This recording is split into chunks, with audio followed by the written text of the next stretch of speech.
विमल मति उनके सरल स्वभाव।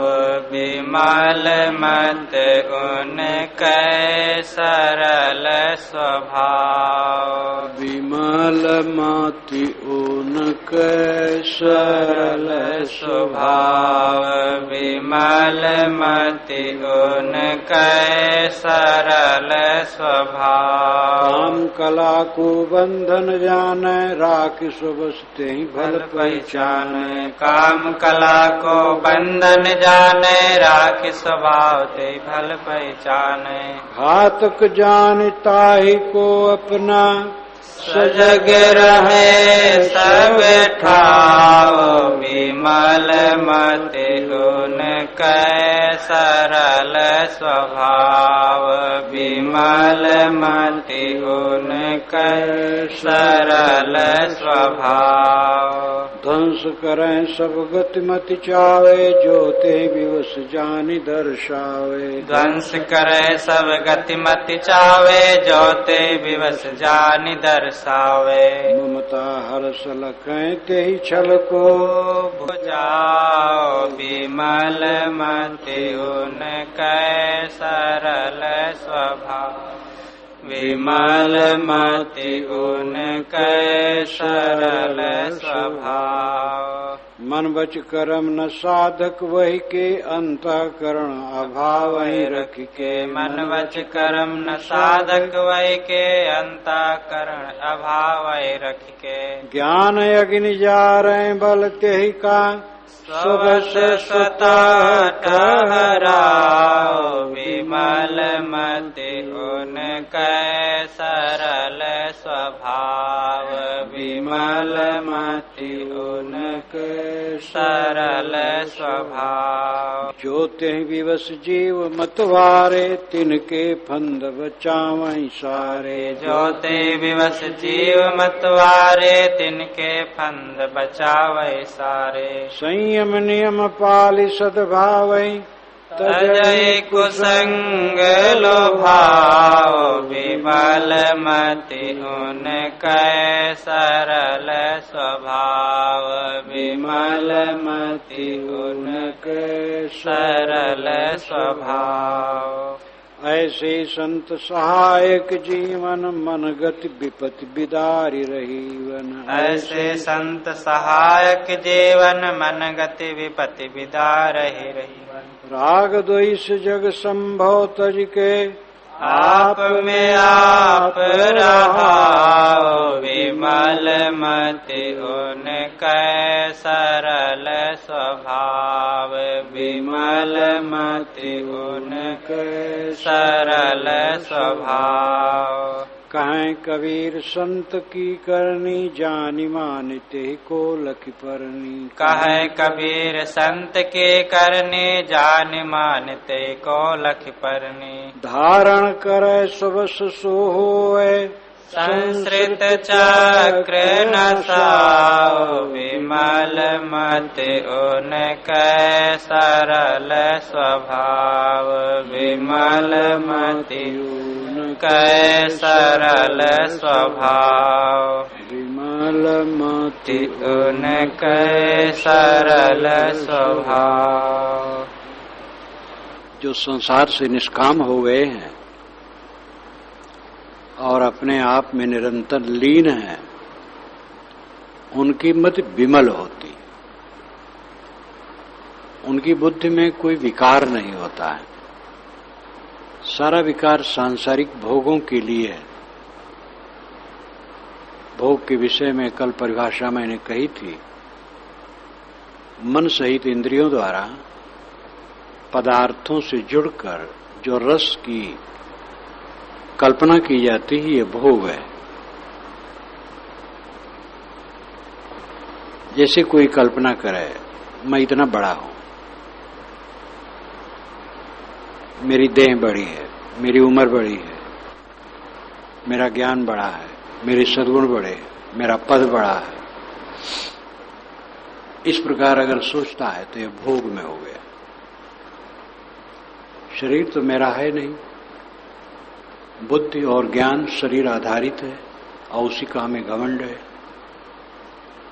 सब कुछ दैहोपाधिक है और दैहोपाधिक अनात्म वस्तुओं के प्रति जो अपने अंदर में आकर्षण, अनुराग और उसको लेकर के अहंता ममता है, ये भोग है। इसी भोग के लिए सारा छल कपट होता है। ऐसे ये तो वानगी हुई, जहां जहां भी अनात्म वस्तुओं में राग लगता है, ये भोग है। भोग के लिए छल कपट है।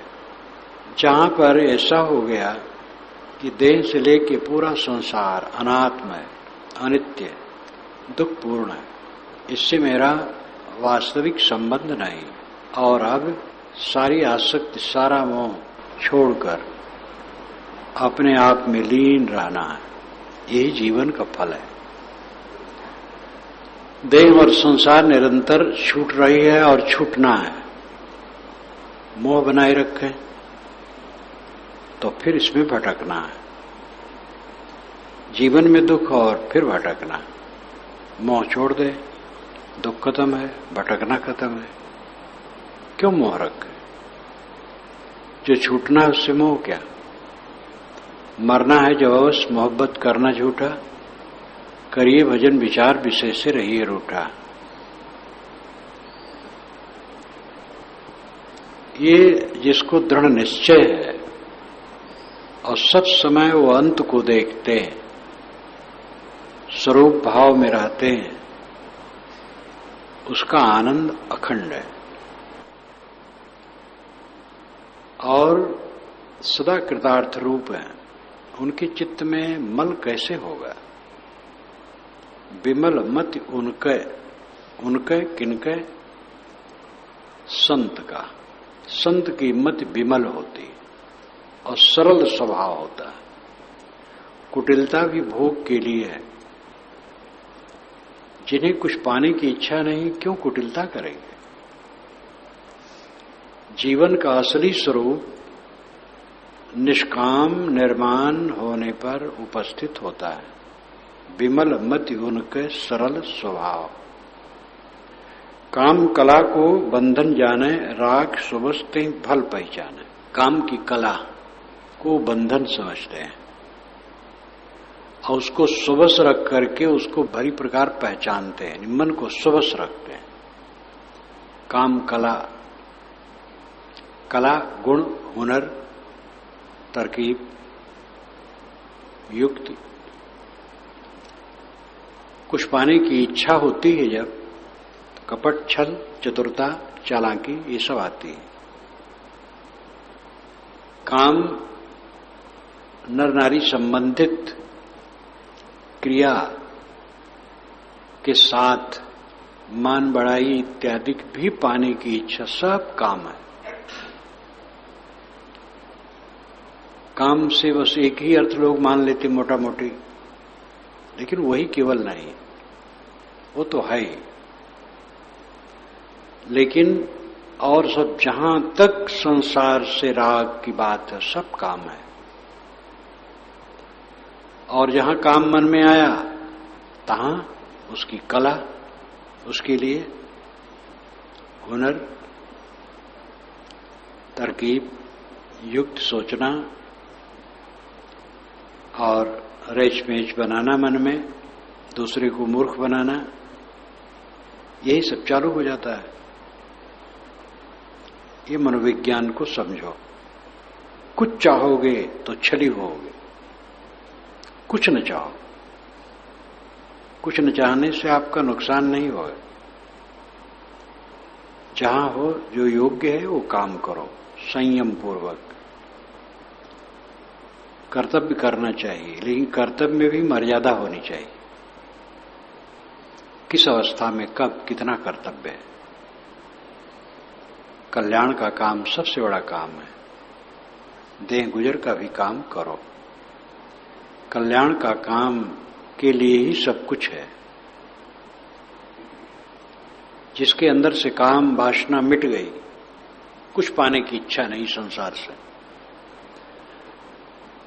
उसके अंदर से चतुरता चालाकी खत्म हो जाती। हमन है इश्क मस्ताना, हमन को होशियारी क्या। रहें आजाद इस जग में, अमन दुनिया से यारी क्या। कहा जाता है, मुसलमान लोग भी कहते हैं जो गायक हैं कि कबीर साहब के गजल ही आदि गजल है, इसके पहले गजल नहीं बना था।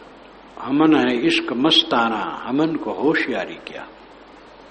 हम इश्क में मस्ताना, इश्क प्रेम, आत्म प्रेम, आत्म अनुराग, तो हमें होशियारी क्या, चतुरता, चालाकी, छलकपट।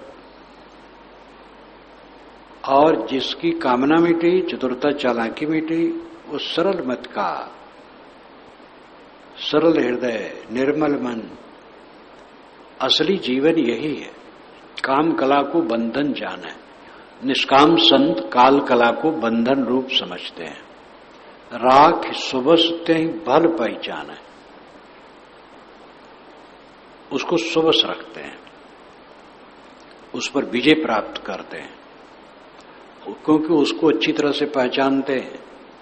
ये महारोग है, महाविष है। घातक जान ताहि को अपना, सजग रहें सब ठाव। इसको अपना घातक समझ करके, चोट पहुंचाने वाला, पतित करने वाला समझ करके सजग रहें सब ठाव, सब जगह सजग रहते हैं, सावधान रहते हैं, कहीं फिसलते नहीं। ध्वंस करें सब गतिमत चावे, जो ते विवश जान दर्शावे। गति मति चाहना, जो ते उन संत के लिए विवशता उत्पन्न करने वाली होती है, ऐसा उनको दर्शावे, पता लगता है। जीवन की गति, मन की मति और चावे, चाहनाएं, इच्छा, क्रिया, समझ, सूझ, जो विवशता पूर्ण है, काम भोग, सम्मान भोग, किसी से पाने की कुछ इच्छा, वासना, तृष्णा, ये सब को वे घातक समझते हैं, उनको ध्वंस करते हैं। ध्वंस करें सब गतिमत चावे, जो ते विवश जान दर्शावे। उनके चित्त में आया, कोई कामना आई, कोई वासना आई, और विवश करती है। वासना आएगी तो विवश करेगी, उसको ध्वंस कर देते हैं, रहने नहीं देते हैं। वे मन के अधीन नहीं होते हैं, वासनाओं के अधीन नहीं होते हैं। पूर्णता तो यह है कि आवे ही ना, लेकिन कदाच कहीं आ गई तो तुरंत उसको हटा देते हैं। ममता हर्ष लखें ते छल को, भूल न कबहू जाओ। काम वासना में जो ममता और हर्ष है, उसको छल समझते हैं। काम भोग, सांसारिक पदार्थों में अहंता ममता जोड़ करके हर्षित होना, पुलकित होना, ये मन का छल है। किससे हर्षित होते हो, किससे हर्षित होते हो, कौन सी वस्तु आपके साथ है, कितने दिन का साथ है। देखते देखते हवा की तरह ये सब पता नहीं कहां चले जाएंगे। अपने जीवन के पूर्व हिस्से की जितनी बातें थीं वो सब खो गई। अनुकूलता गई, प्रतिकूलता गई, सम्मान गया, अपमान गया, आदर गया, निरादर गया, सब कुछ झूठ हो जाता है। ममता हर्ष लखें ते छल को, सांसारिक उपलब्धियों, सांसारिक संयोगों में जो अनुकूलता की भावना हो करके चिपकाहट होती है, उस हर्ष को, उस ममता को वे मन का छल समझते हैं। ये मन धोखा दे रहा है, इसी में भूल करके अपनी स्वरूप स्थित खो जाती। भूल न कबहू जाओ, वो कभी भूलते नहीं, कभी भटकते नहीं। मैं उदाहरण देता रहता हूं। अयोध्या जीयनपुर आश्रम में 75 की बात है। श्री विशाल साहब विद्यमान थे समाज सहित। ऊपर छत पर बैठे थे, ठंड का समय था, फाल्गुन। मैं पहुंचा, कुछ गमले थे, फूल लगे थे। साहब से मैं विनोद करता था, गुरुजी ये गमले में फूल लगे हैं, इससे सुगंधी रहती, वातावरण अच्छा रहता है। साहब चुप। कुछ देर के बाद फिर ही कहा, फिर चुप। जब फिर कहा तो कहे तुम चाहे जितना कहो हम न मानब। तो मैंने कहा साहब क्यों नहीं मानेंगे? कि अपना मन कहीं अटकाना है। फूल में अटका दिए, सुगंधी में अटका दिए, जो है सो ही है, उसमें अपने को भुलावे क्यों? ये सजग पुरुष ममता हर्ष लखें ते छल को भूल न कबहू जाओ। महाराज जिले में थे, सदैव उनके लिए झोपड़ी अलग एकांत में तो बनती ही थी। बाग में एक कोई बड़े आदमी आए मिलने के लिए, जो लौकिक दृष्टि से बड़े होते हैं। 10 वर्ष के बाद चले तो कहे महाराज यहाँ प्रवचन किस किस टाइम होता है? साहब ने कहा कोई खास बात नहीं, समय समय से सत्संग कर लेते हैं। वो चले गए। तो मैंने कहा साहब शाम को होता है, दिन में 3 बजे होता है, अब आप इनको निराश कर दिए। तब कहे तब तुम्हारा मन था, मैं कहूं हाँ हाँ आओ आओ, इतने टाइम में प्रवचन होता है। अरे ये लोग मिल गए, इतने काफी है, ये इनके बतवाने का तरीका है, ये फिर आएंगे। अगर आना होगा तो पता लगा के आ जाएंगे। इस प्रकार मैंने तो लिखा है लाओत्से में, लखनऊ क्षेत्र के लाओत्से विशाल साहब, सबसे निराश, सबसे उदास। मन बच कर्म न साधक वही के अंतःकरण अभाव ही रख के। मन की गुदगुदी सांसारिक पदार्थों में हर्ष उल्लास भोग की भावना जहां जहां होती है, ये सब से मन बच कर्म के उसके साधक वे नहीं रहते हैं। न मन से उसके लिए सुख सोचते हैं, न वचन से उसकी प्रशंसा करते हैं, न ऐसा कर्म करते हैं कि हमें ये भोग मिले। अंतःकरण अभाव ही रख के, अंतःकरण से उसका अभाव रखते हैं, मन से उसका अभाव रखते हैं। क्यों अभाव रखते हैं? वो कोई उनका हठ नहीं है, उनका अज्ञान नहीं है, परम ज्ञान है, परम स्थित है कि रहेगा नहीं। बड़े बड़े दुलारे, बड़े बड़े प्यारे, लाखों लाखों लोगों के दुलारे, बड़े बड़े सम्राट शून्य हो जाते, कोई रहता नहीं। जो रहने वाली चीज नहीं है उनमें हर्षित होना कितना भोलापन है, अपने को बंधन देना है।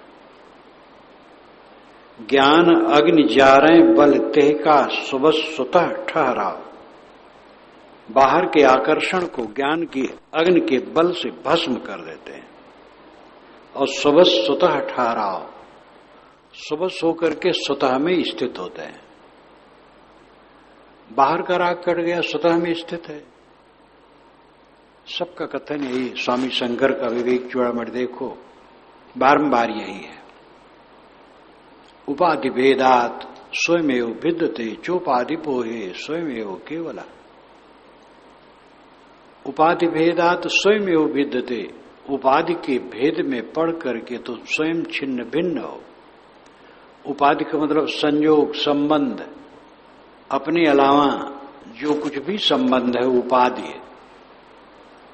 और उसी में मन लगाने से स्वयं वो भिद्यते, स्वयं तुम छिन्न भिन्न हो, पीड़ित हो। चोपाधि पोहे च उपाधि अपोहे। जब उपाधि का अपोह कर दिए, हटा दिए, स्वयं एवं केवल, स्वयं केवल रह गया, अपने आप रह गया। अनात्म वस्तुओं में अपने को जोड़ना घोर अविवेक है, दुख है, पीड़ा है, संताप है। अनात्म वस्तुओं से अपने आप को निकाल लेना कैवल्य है, परमानंद है। यही भजन है, ये राजमार्ग है। ये धारणा नहीं है, ये मन की कल्पना नहीं है, ये किसी ईश्वर के नक्शा गढ़ना नहीं है, ये तो परम ईश्वर है। आत्मा परम ईश्वर है, आप हैं। आपके सामने मनोवृत्ति है, मनोवृत्ति अनात्म वस्तुओं में रस लेती है, आप जानते हैं, और यही आपको बांधती है। मनोवृत्ति रस लेना बंद कर दे बाहर की, फिर अपने आप में हो। इसमें अवधारणा क्या है? इसमें किसी से हस्ताक्षर करने की क्या जरूरत है? किसी का मत लेने की कोई आवश्यकता नहीं।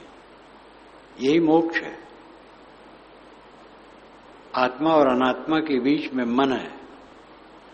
मन अनात्मा में रस ले रहा है, यही आपका बंधन है। अनात्मा का रस खत्म है, बस आप कैवल्य हैं। ज्ञान अग्नि जारे बल तेह का सुबह स्वतः ठहरा।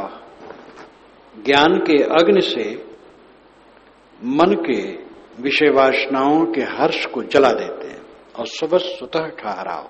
जो ते विवश जीव मतवारे तिनके फंद बचावें सारे। जो ते विवश जीव मतवारे, जो जीव इन विषय वासनाओं के बस में मतवाले हैं और दुनिया के राग रंग में डूबे हैं, अहंता ममता में डूबे हैं, तिनके फंद बचावें सारे। उनके सारे फंदों को बचाते हैं, बचा बचा के चलते हैं। जीवन में मिलते हैं लोग, अनेक अनेक सूझ देते हैं। साहब कहते थे कि मुझे बिल्कुल नौजवानी में प्रतिभावान थे, स्कूल नहीं गए थे, लेकिन प्रतिभावान थे।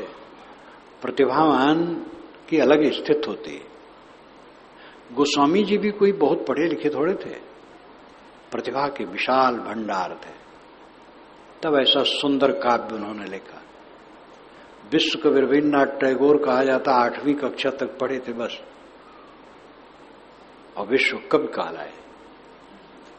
तो श्री विशाल साहब की प्रतिभा देख करके कई महंत अपने पास रखना चाहते थे और व्याकरण पढ़ाना चाहते थे, वैदिकी पढ़ाना चाहते थे, कई राय देते थे। साहब ने कुछ नहीं स्वीकारा। वैदिकी पढ़ो फिर वही दुनियादारी है, व्याकरण में लगो फिर वैराग ढील होगा, जिस काम के लिए निकले वही ढील हो जाएगा, तो विद्वान होके क्या करे? विद्वान तो बहुत है। सारे फंदों को काट दिए, कुछ नहीं। साधना, साधना है, एकदम साधना। साधना, सत्संग, विनम्रता, सेवा, भक्ति, जहां रहें सेवा में आगे। उस समय के लोग साधु जो मुझे मिले हैं वही बूढ़े थे और बताते थे कि साहब जिस ढंग से रहते थे और एकांत सेवन, जब कोई बुलावे, अकेले उस समय रहते थे, पहुंच जाएं, भंडारा करते तो कहीं अकेले रहें, वहां भी सेवक काम में दौड़ के पहले कर लें, और कोई संत मिलने आवे तुरंत पहले बंदगी। सब बात ऐसे लोग कोई कहीं भी उनका कोई कोर कसर नहीं रहती है, लेकिन किसी फंदे में नहीं पड़े। वो कहा करते थे, मुझे एक ही चिंता रही कि मैं निश्चिंत रहूं।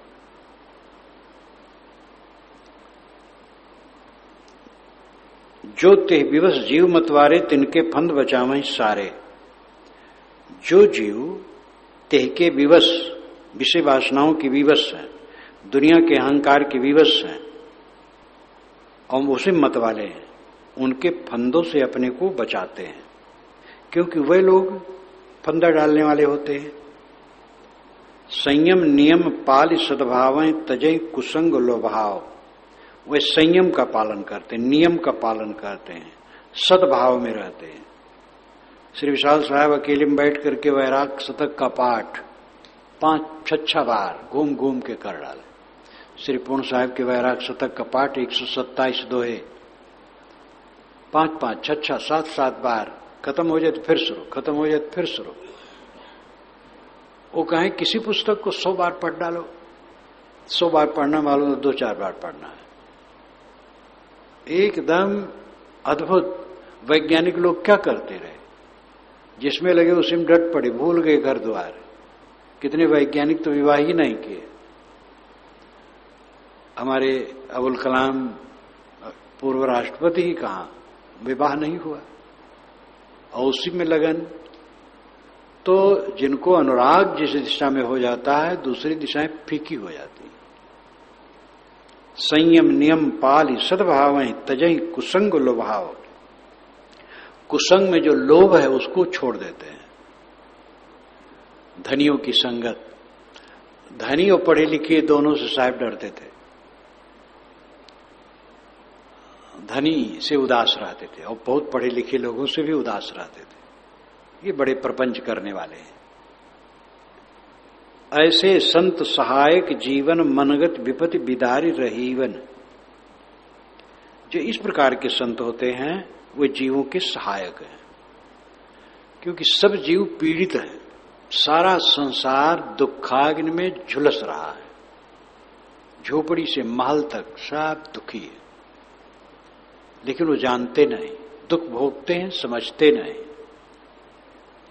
उनमें से कुछ के संस्कार पूर्व जन्मों के कहो कि अच्छे हैं और उनके मन में उन्मेष उत्पन्न होता है कि मेरा दुख कैसे छूटे। तो ये आधार कहाँ है? ऐसे संत हैं, वो किसी मत के हो, जो निष्काम निर्माण है, निवृत्त परायण है। ऐसे संत ही ऐसे लोगों के लिए संबल है। ऐसे संत सहायक जीवन मन गति विपत्ति बिदारी रहीवन। वो मन की गति विपत्ति को बिदार करके रहने वाले हैं। मन की गति जो उल्टी पलटी है वही तो विपत्ति लाती है, उसको विदीर्ण कर देते हैं। बोध वही जो कि माने नहीं मन का, ज्ञान वही जो गासे फिरे मन का। ये भी शब्द इसी में है। बोध का अर्थ है जो मन का न माने। मन महत प्रपंची है। बिला वजह स्मरण कराना, बिला वजह नक्शा बनाना, ये रजोगुणी प्रवृत्ति मन की सदा से रही है। इस मन को बहुत बारीकी से देखते हैं और तोड़ देते हैं और तोड़ते रहते हैं। मन गति विपत्ति बिदारी रहीवन। मन की विपत्ति उसकी गति को विदीर्ण कर देते हैं। राग द्वेष जग संभव तजिके आप में आप रहाओ। राग मोह द्वेष बैर ये जग संभव है, जगत को यही उत्पन्न करता है। राग द्वेष ही जगत संभव करता है। जगत संभव, जगत में आना जाना, भटकना, दुख भोगना। जगत में रहते रहते जगत में फंस जाने के कारण क्या है? राग करना और द्वेष करना। तो राग द्वेष जग संभव तजिके, जगत को उत्पन्न करने वाला, प्रपंच को उत्पन्न करने वाला, दुख को उत्पन्न करने वाला राग द्वेष, इसको त्याग देते हैं। आप में आप रहाओ, अपने आप में रहते, सदैव अपने आप। भगवान को खोजते हैं लोग। अरे तुम भगवान हो, क्यों खोज रहे हो? जय को खोजत सो हो खुद ही, यह नहीं जान पहै।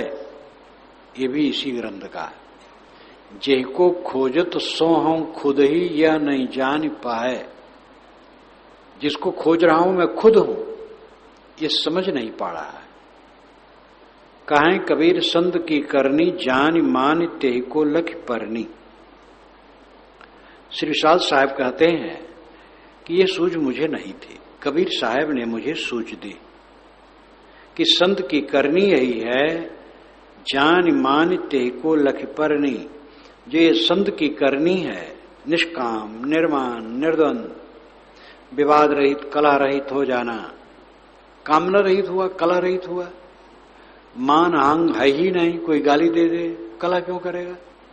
गाली देने वाला बेचारा दीन है, बड़बड़ाने वाला दीन है, क्रोध में उलझा है वो दीन है, उस पर तो दया आती है, झगड़ा करने की बातें नहीं है।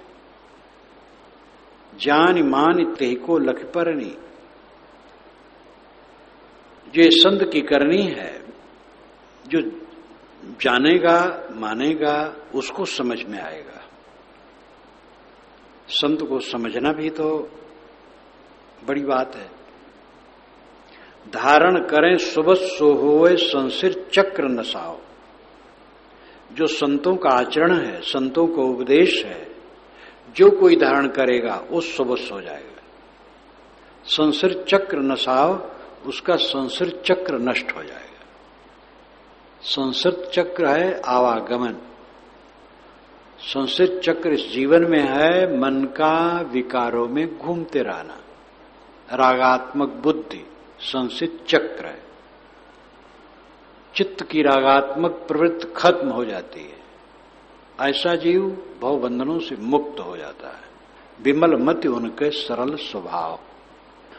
अब तजो मन तृष्णा काल दिखाए, तजो मन तृष्णा काल दिखाए, तजो मन तृष्णा काल दिखाए, तजो मन तृष्णा काल दिखाए। है विकराल भयंकर भारी, है विकराल भयंकर भारी। डार्यो सब ही चबाए, तजो मन तृष्णा काल दिखाए, तजो मन तृष्णा काल दिखाए। जो जो आदत जय की परि गई तहाँ बसी यह आए, जो जो आदत जय के परि गए तहाँ बसी यह आए। और कहीं मांगती गुजरे कबहू ने कुअगाए, तजो मन तृष्णा काल दिखाए, तजो मन तृष्णा काल दिखाए। पहले आशा रूप धरे वह मर्जी मांगत जाए, पहले आशा रूप धरे वा मर्जी मांगत जाए। जौन कहो हम तौ नहीं करिबे, जबरन नाई सताए, तजो मन तृष्णा काल दिखाए, तजो मन तृष्णा काल दिखाए।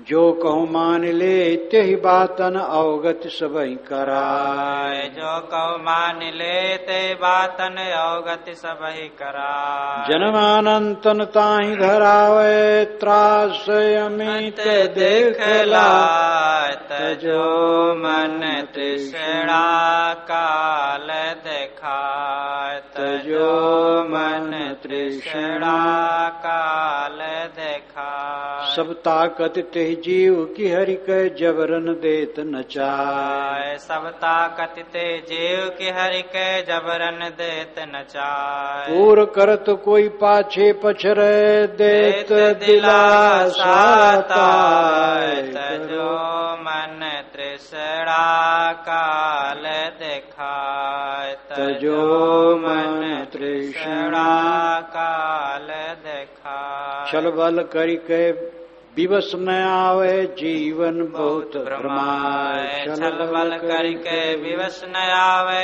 जीवन बहुत भ्रमाए। सब फौरेव लखे जो यही के मारी पछारे धाय, तजो मन तृष्णा काल दिखाए, तजो मन तृष्णा काल दिखाए। बोधवान कहते हैं कि हे मन, तृष्णा छोड़ दो, ये काल है, और मिले और मिले और भोग लूं, टका 10 बिढ़े और ले खइबे, ई ना जाने अपने मरी जइबे, टका 10 बिढ़े और ले खइबे। कबीर साहब बीजक में कहते हैं, ये नहीं जानता है कि अपने मर जइबे, आजकल में हम स्वयं मर जाएंगे। वो तो कहता टका 10 बिढ़े और ले खइबे, 10 टका और बढ़ जाए और जरा भोग लो। भोगनी तृष्णा खत्म नहीं होती, यही भटकाव है। बोधवान कहते हैं, ऐ विवेकवान, तृष्णा को त्याग दो। जब जो प्राप्त हो उसमें संतुष्ट रहना सबसे बड़ा ज्ञान है। चित्त को उद्वेगित करने से क्या फायदा हो। अब एक ही स्थिति इस समय भारत में है, सूखा। ये भादों का समय है, सूखा। अब इसको ज्यादा सोचो तो क्या फायदा होगा। सोचने के पहले ये सोचो कि उसमें हमारा पार्ट क्या है। क्या कोई प्रयत्न करके पानी बरसा सकते हैं? जब नहीं बरसा सकते हैं तो ज्यादा सोचो और दुखी रहो तो क्या मतलब होगा। और दूसरी बात सोचो, बचपन से कितनी बार सूखा पड़ा है और कुछ ख्याल है? सुखाया, देश पर पूरा संकट आया, वो संकट चला गया। अंग्रेज गवर्नमेंट के जमाने का सूखा तो आदमी तड़पते थे, और वो सब पता नहीं कहां गया। भारत जब से आजाद हुआ तब से तो अन्न बहुत हुआ। सुनता हूं ऐसे भी महात्मा हैं जो अपना प्रसारण करते हैं, यूरिया ने विनाश किया, और जिससे एटम बम बनाया गया था उसी से वैज्ञानिकों ने यूरिया बनाया, और जवाहरलाल जा करके लिए और देश में लाए, ये विष बोए। जवाहरलाल की अकल कम नहीं थी इन महात्माओं से जो अंड बंड बकते हैं। भूखमरी तक होती थी जब सूखा नहीं पड़ता था, तब की दशा है। अन्न इतना कहां पैदा होता था। फसल जब होती थी उसके 2 महीने के बाद में कितने घरों में पेट भरन खाने को नहीं रहता था। ये तो यूरिया डालकर और चीज नए नए वैज्ञानिक ढंग से उत्पादन बढ़ा, तब आज अन्न से संपन्नता भारत को है। वैज्ञानिक साधनों में अपना उसका साइड इफेक्ट तो है ही हर चीज में, चाहे मोबाइल हो, चाहे टीबी हो, चाहे और सब चीजें हों, सारी बातों में तो हैं। लाओ जी तो बारंबार कहते विज्ञान का संबंध नहीं होना चाहिए। आप उनकी पुस्तक पढ़ो तो जहां कला होगी वहां बदमाशी बढ़ेगी, और मशीन नहीं होनी चाहिए, और आदमी स्वयं काम करे और शांति से रहे। अद्भुत महात्मा। तो ये वैज्ञानिक साधन बढ़ेंगे, उसका प्रभाव होगा ही। परंतु जवाहरलाल ने गलत कर डाला, ये बिल्कुल गलत है। तो जो लोग प्रसारण करें वो थोड़ा आगे पीछे सोच समझ के करें। यूरिया डालना चाहिए, लेकिन कंपोस्ट खाद का प्रचार भारत आजाद होने पर ही किया गया है।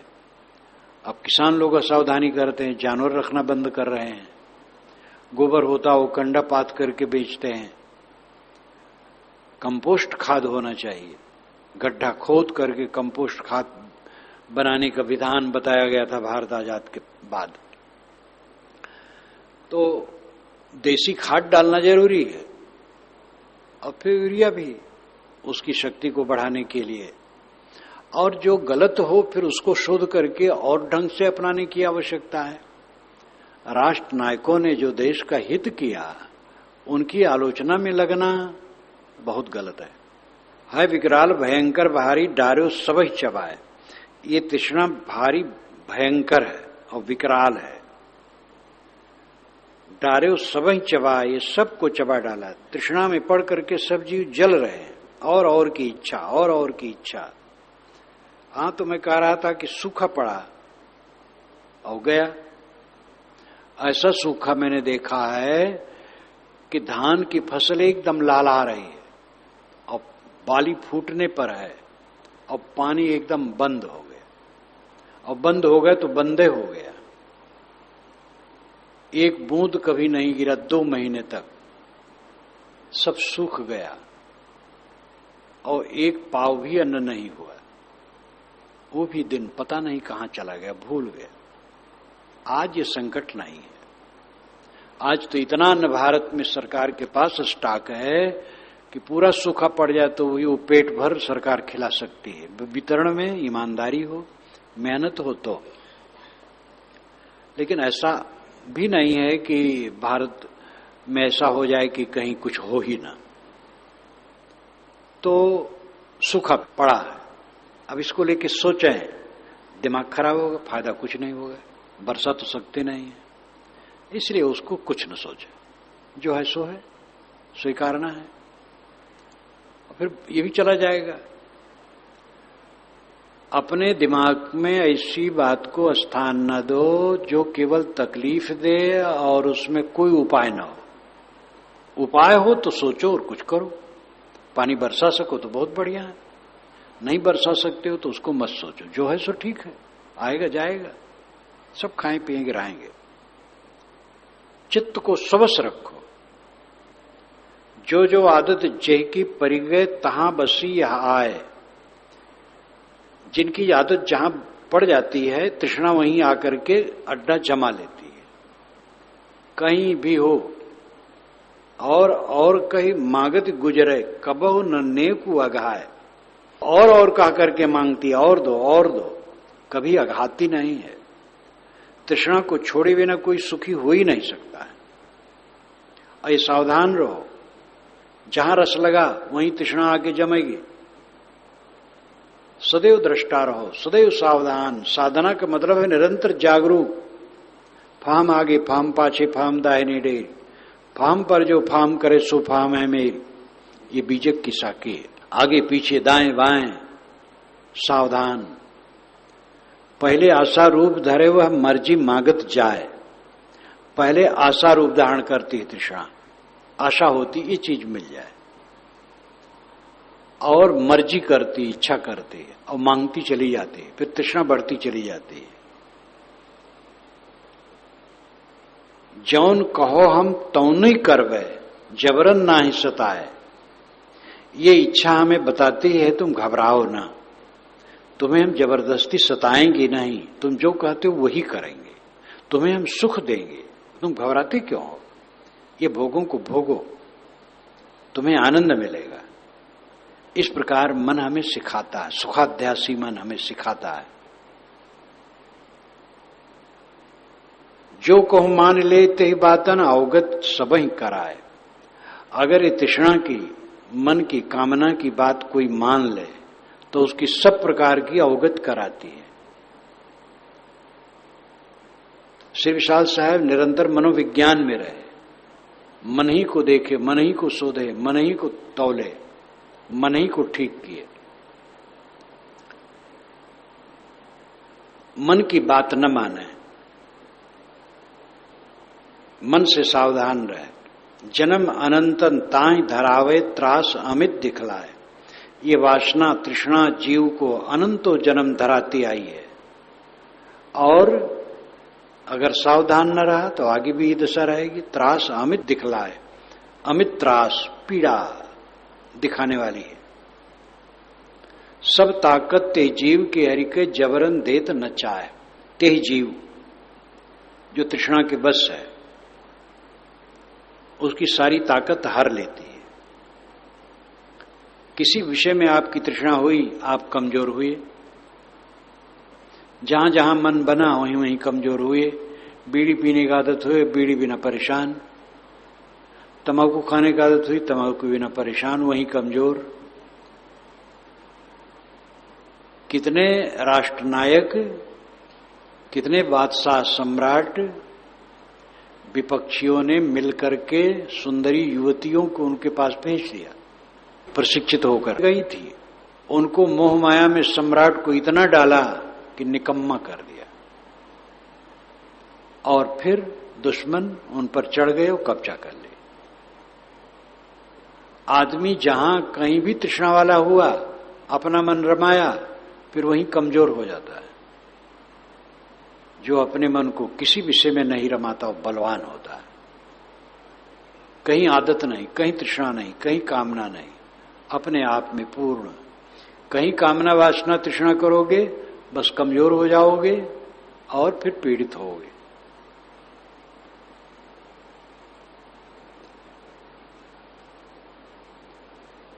सब ताकत ते जीव की हरि के जबरन देत नचाए, पूर्व करत कोई पाछे पछरे देत दिलासा ताए। कोई पूर्व करने में पिछड़ने लगा, अगर चीजें नहीं मिल रही हैं, कहां से भोग आवे, तो मन दिलासा देता, घबराओ ना, मिलेगा, अभी और भोगो। ये मन बड़ा बदमाश है। छल बल करके विवश न आवे, जीवन बहुत भ्रमाए। ये छल करती है तृष्णा और बल लगाती है और जीव को विवश करती है, जीवों को भरमाती है बहुत। सब जिस फौरेब लखे जो यही के मारी पछारे धाय। इसके सारे फौरेब को जो लखता है, फौरेब जाल, चालबाजी, मन की चालबाजी, तृष्णा की चालबाजी, कामना वासना की चालबाजी को जो अच्छी तरह से समझता है, मारी पछारे धाय। दाय दौड़कर मार करके पछाड़ देता है, वो रगड़ देता है, कामना को जीत लेता है। तज काम मन निष्काम हो, नहीं लोभ को राखे। मद चूर्ण ममता परिहरे, नहीं मोह को आने दिए। राग भारा से परे जग फिक्र को छेदन किए। शांत शीतल बारी गुरु पद दे, नित पाने जिए। तज काम मन निष्काम हो, ले लोभ को राखे ही। ऐ साधक, काम वासना का त्याग करो, सब प्रकार की कामना छोड़ दो, कुछ कामना न रखो, निष्काम हो जाओ। अपनी श्रेणी का श्रम करो, कर्तव्य करो और सब समय निष्काम रहो। निष्काम रहोगे तुम्हें भोजन मिलेगा, कपड़े मिलेंगे, सोने की जगह मिलेगी, घबराओ मत। निष्काम रहने से सब नहीं मिलेगा इसी बात नहीं। निष्काम रहोगे तो बादशाह रहोगे, जितना मिलेगा उतना कुछ ज्यादा ज्यादा लगेगा। और सकामी रहोगे तो बादशाह भी रहोगे तो दरिद्र रहोगे, क्योंकि लगेगा कि ये तो थोड़े है। क्योंकि राजाओं का भी आखिर क्या रहता है, कमरा रहता तो एक कमरे तो रहता है। काठमांडू में राजा का कमरा देखा आपकी बार, अब तो सब मार डाले गए हैं और जो बैठे थे वो भी हटा दिए गए हैं। तो पूरा राजभवन जो अभी 40 वर्ष का बना है, पुराना नहीं है, उसके पहले और जगह राजा रहते थे, ये नए ढंग से 40 वर्ष पूर्व बना था, तो ये भी अब म्यूजियम बन गया है। उसमें 19 कमरे खुले हैं, बाकी बंद हैं।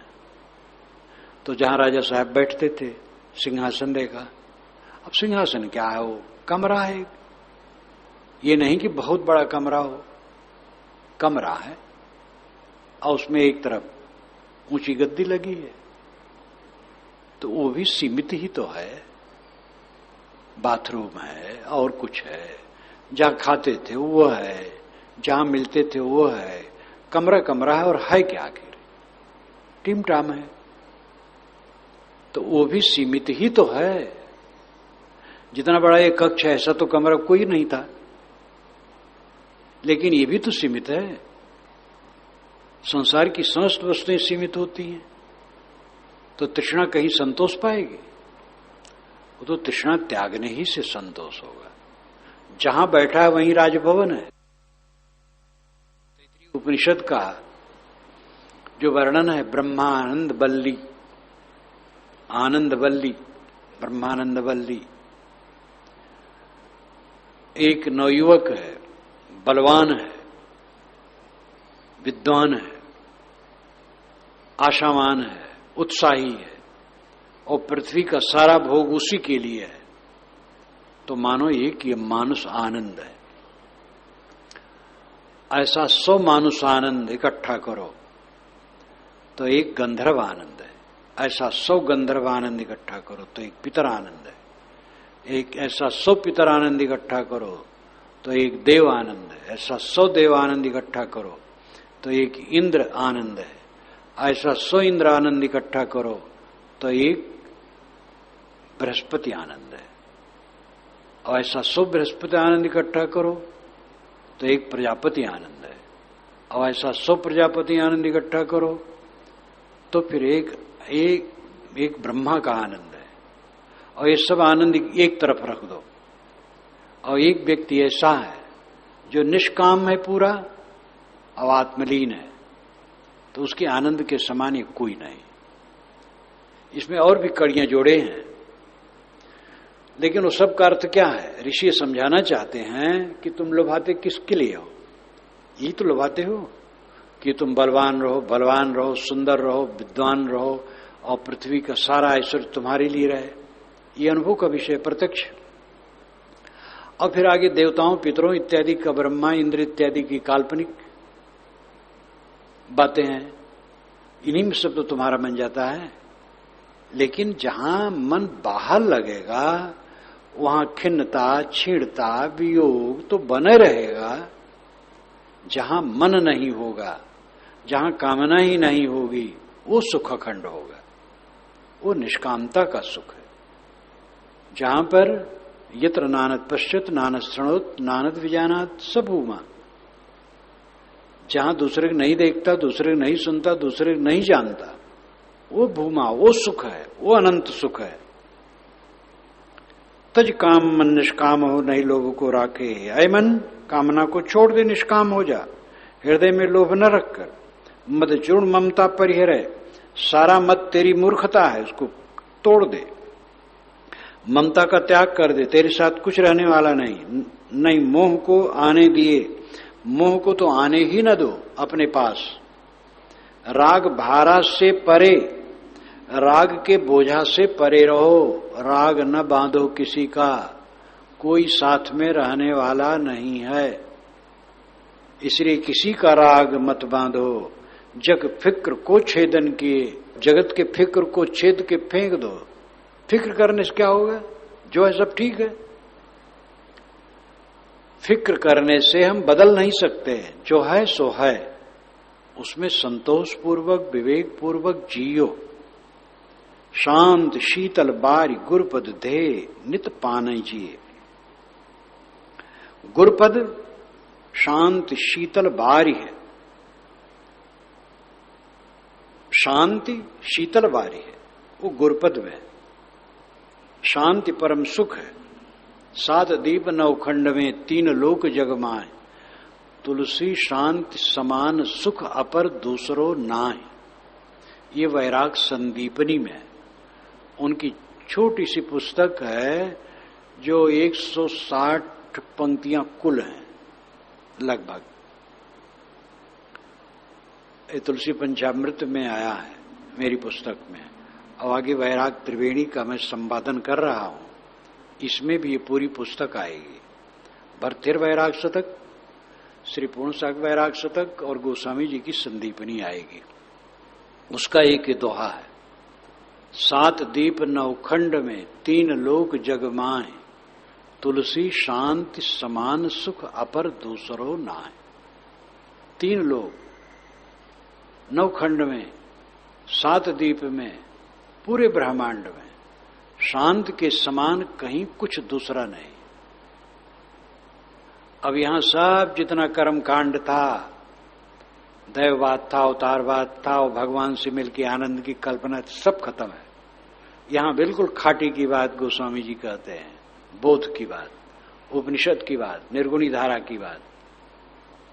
शांत के समान और सुख कहीं नहीं। और शांति कहां मिलेगी? चित्त से सबको उतार दो, तब शांति मिलेगी। मुक्ति ऐसी चीज है सबका छोड़े हुए, जब तक राखे अन्य को तब तक ते को खोए। ये भी इसी विशाल वचनामृत की वाणी है। मुक्ति ऐसी चीज है कि सबको छोड़ने से वो मिलती है। और जब तक तुम दूसरे को रखोगे तब तक मुक्ति खो ही रहेगी। अपने चित्त से सबको उतार दो, देखो आनंदमय हो जाओ। लोग पूछते महाराज चित्त को उतार देंगे तो गृहस्थी काम कैसे करेंगे?